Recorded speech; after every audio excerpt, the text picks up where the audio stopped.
Welcome to Around the World of Lex with GK.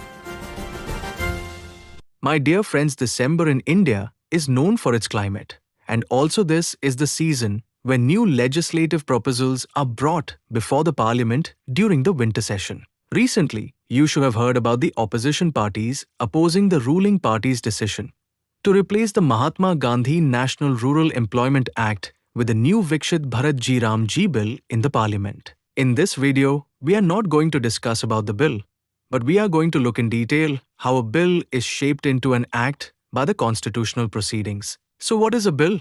A bill is a statute in draft.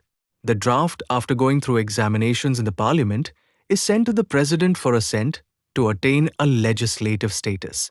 Now let's look into the types of bills. The bills are classified into government bills, which are introduced by ministers, private bills, which are introduced by members who are not ministers, bills to replace ordinance promulgated by the president when parliament is not in session, money and financial bills, and finally bills to amend constitution. A bill becomes an act by going through the following stages. The first stage is the introduction of bill. Except money and certain categories of financial bills, every other bills are introduced either in the Lok Sabha or Rajya Sabha. These two bills can be introduced only in Lok Sabha. A bill is introduced by moving a motion to introduce the bill. If the leave is granted by the House, then the bill is introduced. If it is opposed, then the leave for introducing the bill is decided by voting of the members present in the House. The second stage is the motion for consideration. After a bill is introduced, the member in charge of the bill moves a motion for consideration, where the bill's principle and provisions are discussed and the other members in the House debate about the bill.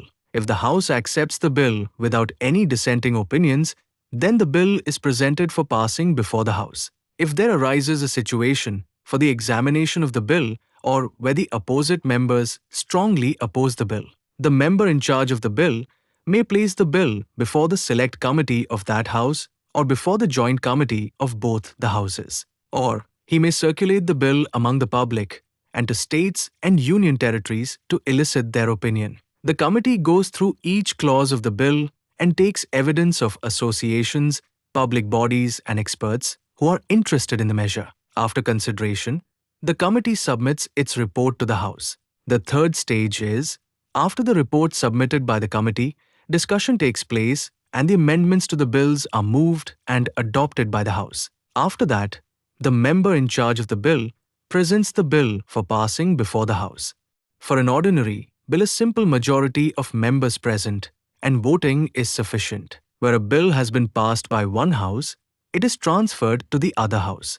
Thereafter, the bill goes through the same procedure in the other House to become a legislative act. A member in charge of bill can at any of the proceedings withdraw the bill if there arises a situation. Recently, the House withdrew the Income Tax Bill 2025, citing that the bill will be introduced with certain updates in the future. When a bill is passed by one House and rejected by the other House, or Houses have disagreed to the amendments to be made in the bill, or more than 6 months had been lapsed in the other House from the date of passing to it, the President may call a joint sitting of the two Houses. The final stage in this process is when a bill is passed by both the Houses. The Secretariat of the House obtains the assent of the President. The bill becomes an act only after receiving the President's assent. So that it's for today from your friend GK. Catch you up with another episode of Around the World of Lex with GK.